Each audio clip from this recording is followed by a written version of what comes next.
عمرك وقفت كده وفكرت ليه الزمن دايما بيجري لقدام؟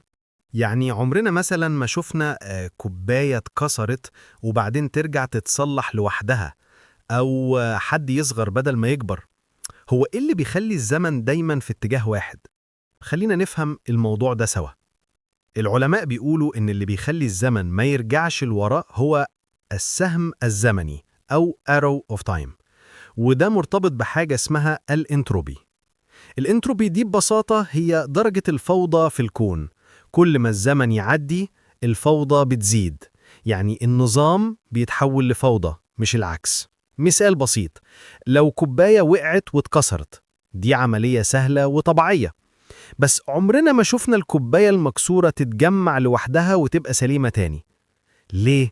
علشان الحالة المنظمة اللي هي الكوباية السليمة اتحولت لحالة فيها فوضى اللي هي الكسر، وده بيتماشى مع قانون الطبيعة. الفوضى بتزيد مع الوقت. الظاهرة دي مرتبطة بحاجة اسمها القانون الثاني للديناميكا الحرارية، اللي بيقول إن الانتروبي دايماً بتزيد في أي نظام مغلق، وطالما الانتروبي بتزيد الزمن بيكمل لقدام. حتى جسمنا بيفكرنا بده، احنا بنكبر، خلايانا بتضعف، النظام بيتحول لفوضى أكتر، وده نفس الاتجاه اللي الزمن ماشي فيه. بس المدهش بقى إن قوانين الفيزياء نفسها مش بتمنع الزمن إنه يمشي بالعكس. يعني لو بصينا على معادلات نيوتن أو أينشتاين هتلاقيها شغالة سواء الزمن لقدام أو لورا. لكن اللي بيمنع ده فعليا هو الانتروبي، الفوضى اللي ما بتنقصش أبدا. يعني نقدر نقول إن الزمن ماشي لقدام مش علشان في قوة بتسحبه كده، لكن علشان الكون بيتحول من نظام لفوضى، ومفيش طريق عكسي للترتيب ده.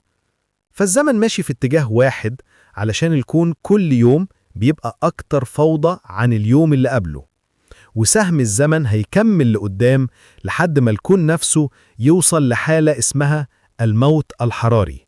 ساعتها كل حاجة هتبقى متساوية، لا حرارة ولا حركة ولا حياة. ولو السؤال ده خلاك تفكر، تابعني علشان دايما بنجاوب على كل سؤال بيخطر في بالك.